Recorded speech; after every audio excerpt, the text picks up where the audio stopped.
Hello everyone, আসসালামু আলাইকুম। কেমন আছেন সবাই? আমি তো আলহামদুলিল্লাহ ভালো আছি। আম্মু বাসা থেকে কাঁঠাল পাঠিয়েছিল আর আম পাঠিয়েছিল। তো সেই কাঁঠালটা পেকে গেছে ২ দিনের মধ্যেই। এখন আমি কাঁঠালটা ভাঙবো। আর কাঁঠাল ভাঙার জন্য প্রথমে হাতের মধ্যে সরিষার তেল মাখিয়ে নিলাম।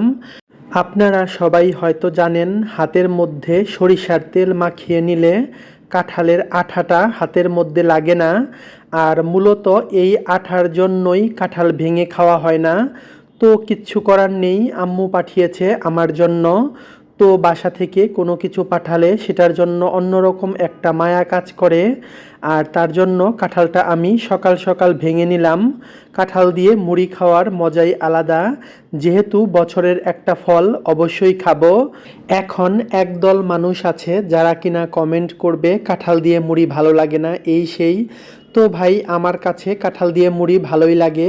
কারণ এই ফলগুলো কিন্তু সারা বছর পাওয়া যায় না। আর একদিন দুদিন খেলে এমন কিছু হয় না, আমার কাছে ভালোই লাগে।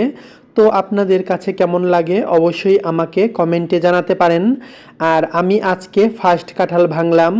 আমার মতো কে কে কাঁঠাল ভাঙতে পারেন অবশ্যই তারাও কমেন্টে জানিয়ে দিবেন।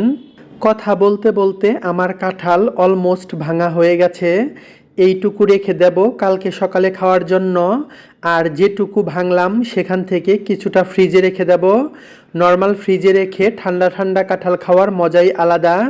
আমার মতো কে কে কাঁঠাল ভাঙতে পারেন আর কার কার কাঁঠাল দিয়ে মুড়ি ভালো লাগে অবশ্যই তারা কমেন্ট করে জানিয়ে দিবেন।